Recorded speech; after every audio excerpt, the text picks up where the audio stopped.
Tea Party member until he got bought out by the Christian conservatives.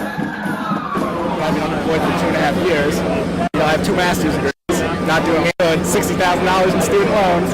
When you have this grassroots democratic movement, you get all these different voices coming together, and sometimes one voice comes up as the more powerful voice, and the others get drowned out. You don't walk around here without thinking that something might happen.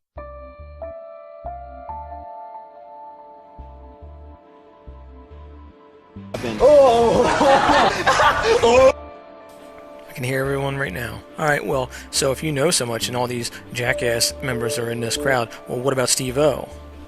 A white female human, a young white female human jawbone has been found on the strip where Natalie Holloway last stayed, the hotel strip there on the Aruban beaches. Straight out to Gene Casares joining us from the field, legal correspondent in session. Gene, what do we know?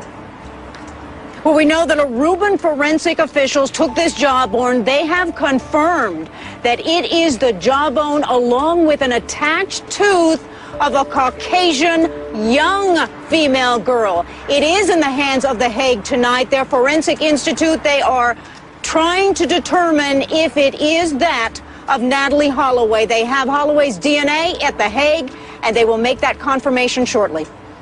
And, Jane, isn't it correct that this is found on the beach, the hotel strip, where Natalie last stayed, which is consistent with everything we have known all along? That's right, and what you're saying is that all the statements of Joran Vandersloot saying that her body was taken out to the ocean, out to the water, dumped in the swamp, could be corroborated by this physical evidence. Well, surprise, surprise, it washed back to shore, Joran Vandersloot. Bet you didn't count on that happening. God, is she not the most annoying person on this planet? Whew. Well, anyway, let's see who this Vandersloot really is.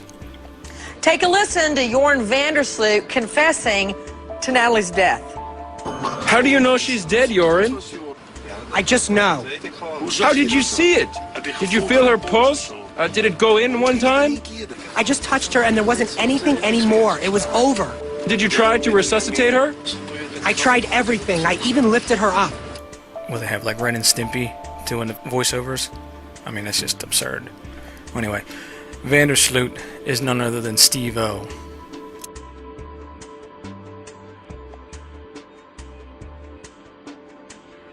Now, Steve-O spent most of his time growing up in Europe, as his father was the president of PepsiCo of South America.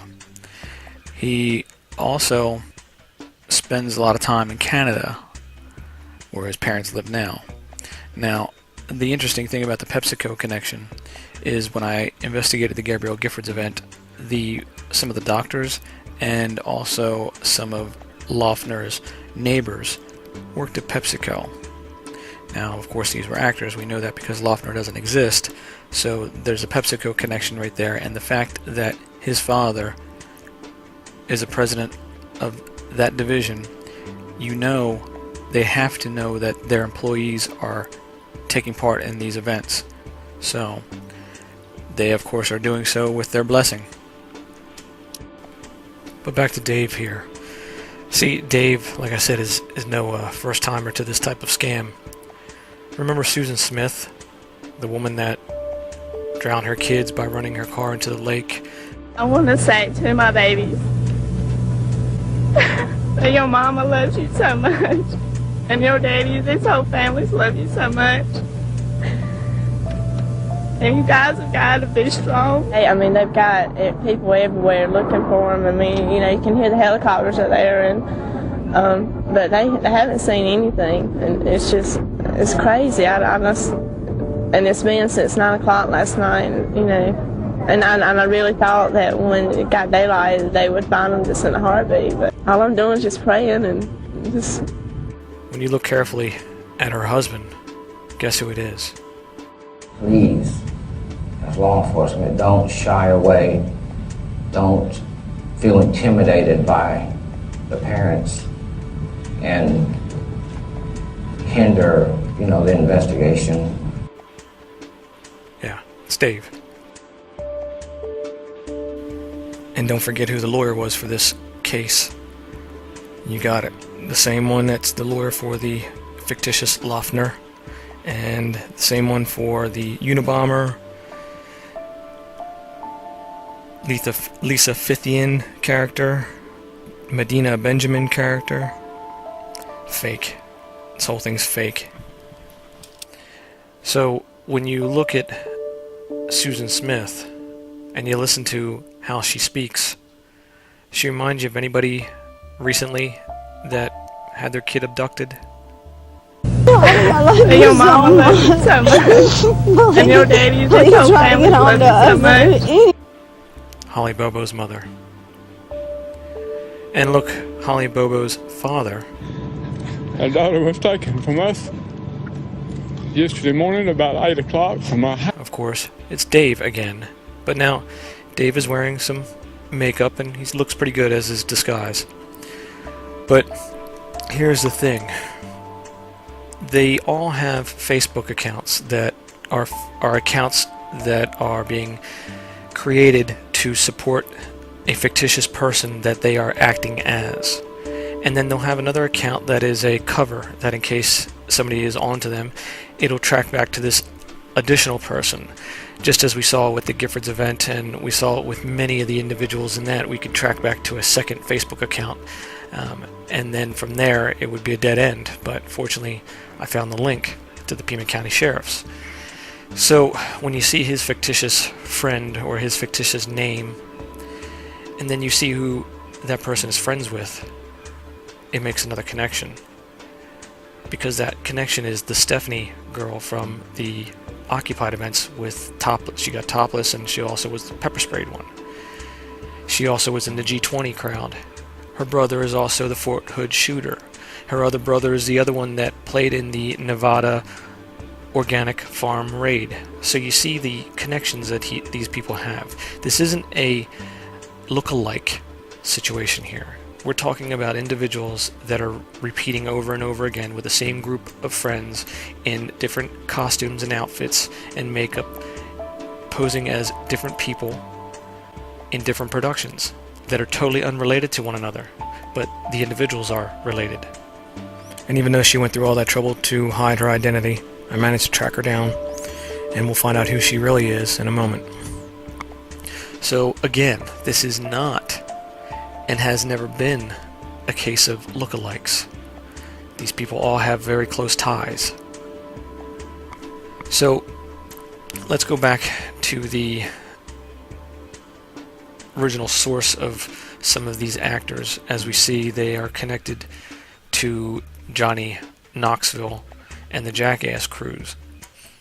We see that they were picked up by Bravo, the network Bravo, and you see a lot of the new shows that Johnny is being part of, and of course we see him as his new show as Zoe's assistant, Brad the stylist.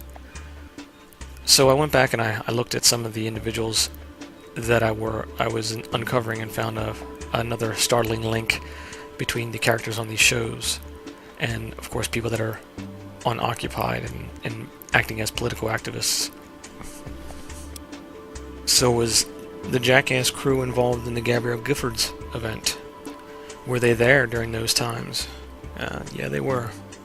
Came across this photograph that I had that I didn't recognize who these people were at the time, but looking back on it, of course now I know because I've investigated them, and you'll be surprised who's in the background that links them all together. Here we have Johnny himself. This is his current wife. This is his daughter, whom you might recognize later on. This is Spike Jonze, one of the original directors of Jackass. And in the background, the most important figure on here, Michael Greenberg, aka Dallas Green. So while we have Johnny up here, I want to talk about a few of his latest productions so we can expose them while we're at it.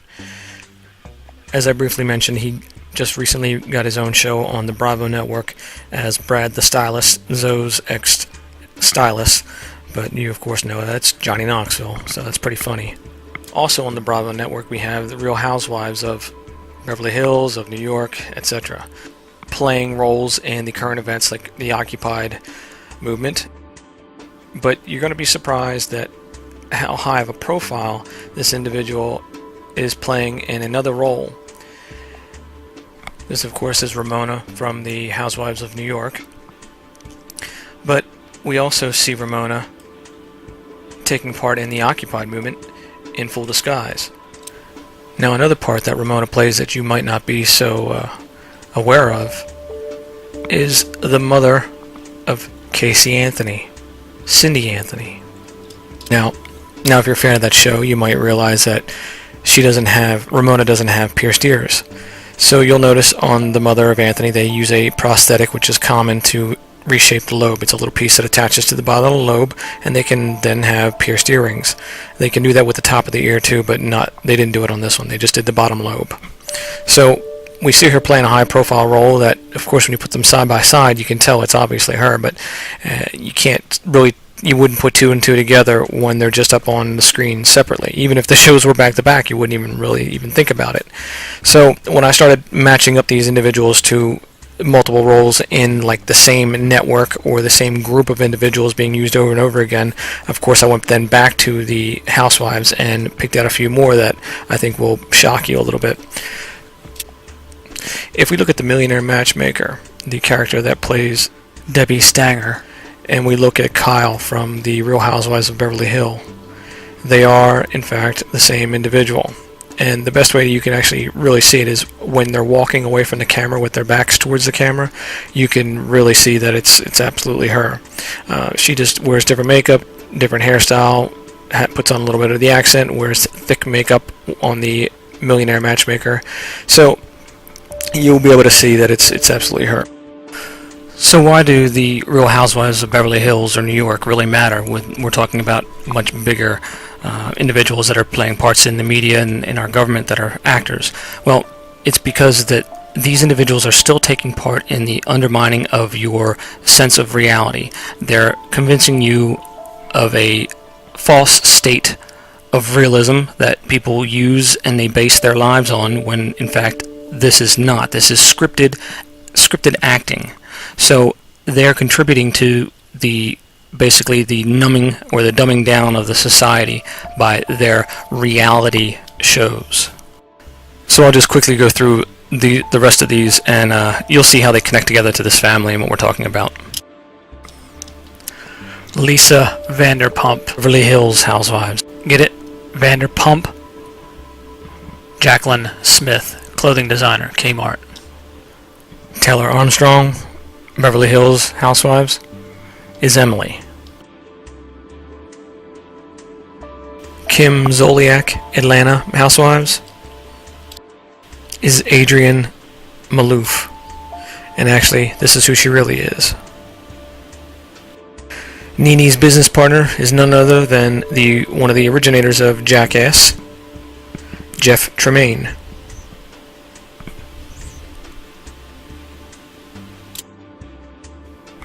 Then, of course, looking at Camille Grammer, who we know is a fictitious person all in general, and the fact that Kelsey is fictitious as well, as you will see in a moment.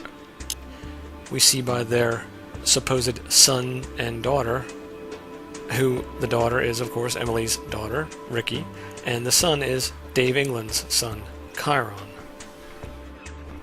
Now, another individual that's from the Beverly Hills Wives is the new character that is now Kyle's sister's boyfriend.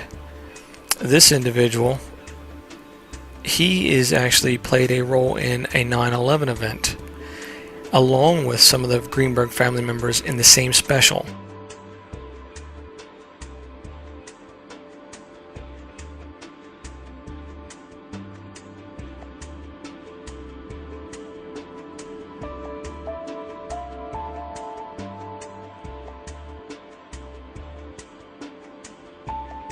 This is Richard Sexton, married to Tony Greenberg's sister, Jennifer. That's Emily in his lap. Emily's sister is Samantha Sexton, the character that played the Christina Taylor Greene in the Giffords event. His other brother is Patrick Sexton, who goes by the name of Jeffrey Katzenberg, the CEO of DreamWorks. He has another brother that we'll speak about here in a moment. He's as equally as powerful as Jeffrey Katzenberg.